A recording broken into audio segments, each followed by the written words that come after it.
Iran ayaa soo xirtay haweeney isku dhex qaawisay gudaha jaamacad ay dhiganaysay intaan gudagalin sheekadan xisaab badan hadii ay taamirkii kugu horeysay ma soo booqato waxaan ka codsanaynaa inaad nagu soo biirto maasanid booliska dalka Iran ayaa waxa ay soo xireen gacantana ay ku soo dhigeen haweeney dhiganaysay jaamacad la yiraahdo Asad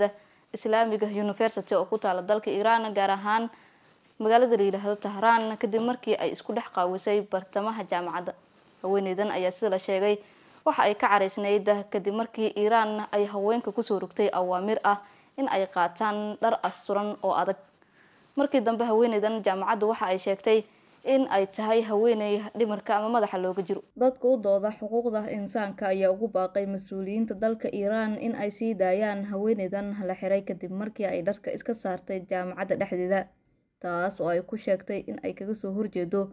sharci darrada qasabka ah ee xijaabka muuqaal ayaa sabtidii la soo dhaafay ka soo muuqday baraha bulshada kaas oo muujinaya haweeneydan oo nigisa sidata fadhisana mid ka mid ah jaranjarada jaamacadda dhexdeeda ku taala kadibna si degan ay isaga dhex socotaa oo ay ku dhex xaragoonaysaa jaamacadda dhexdeeda inta u dhaxaysa laamiga xarunta cilmiga iyo cilmi baarista ee jaamacadda Islaamiga Asad University ee magaalada Tehran ee dalka Iran oo ay dhiganaysay haweeneydan muuqaal labaad oo soo galay baraha bulshada ayaa muujinayay haweeneydan oo u muuqata in ay iska siibtay nigiskeeda xitaa markii dambe wax yar kadib wakiilo dhar cad ah oo ka socda dowladda Iran ayaa la arkayay iyaga oo xoog ku xiraya haweeneydan oo baabuurka xoog ku saaraya jaamacadda Asad ayaa sheegtay in haweeneydan ay la ildaran tahay xanuun dhanka maskaxda ah oo loo qaaday isbitaalka dhimirka ee magaalada Tehran ee dalka Iran dad badan oo Iraaniyiin ah ayaa baraha bulshada su'aalo ka keenay sheegashada waxayna ku tilmaameen ficilkeeda in ay qayb ka tahay dhaqdhaqaaqa haweenka nolol iyo xorriyadda taas oo keentay in haween badan ay si cad uga hor yimaadaan sharciyada u badan in ay timahooda asturaan oo ay xirtaan dhar dheer oo dabacsan sanadkii tagay ee 2022 mudaharaad ballaaran oo ay dhigayeen dumarka Iraaniyiinta ah ee dalkaasi u dhashay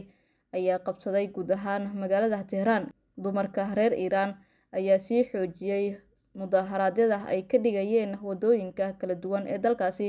kaas oo ay kaga soo horjeedeen dil gabar Kurdish ahayd oo lagu magacaabi jiray Mahsa Amini taas oo ku baxday gacanta ciidanka booliska kadib markii sida la sheegay ay u labisatay qaab aan habboonayn dumarka mudaharaadka dhigayay sanadkaasi 2022 ayaa iska jarayay baarka sare ee tinta si ay u muujiyaan dareenkooda ku aadan geerida Mahsa Amini oo ka soo jeeda qowmiyadda Kurdida mudaharaadyadaasi intii ay socdeen waxa ku geeriyooday tiro ka badan 500 oo qof sida lagu soo waramay waxaana ay waxyeello ka soo gaartay tiro intaasi ka badan dowladda Iran ayaa dumarka dalkaasi waxay ku cadaadisaa in ay xirtaan dharka asturan gaar ahaan dharka waaweyn oo dumarka guud ahaan wada qarinaya marka laga reebo indhaha oo kaliya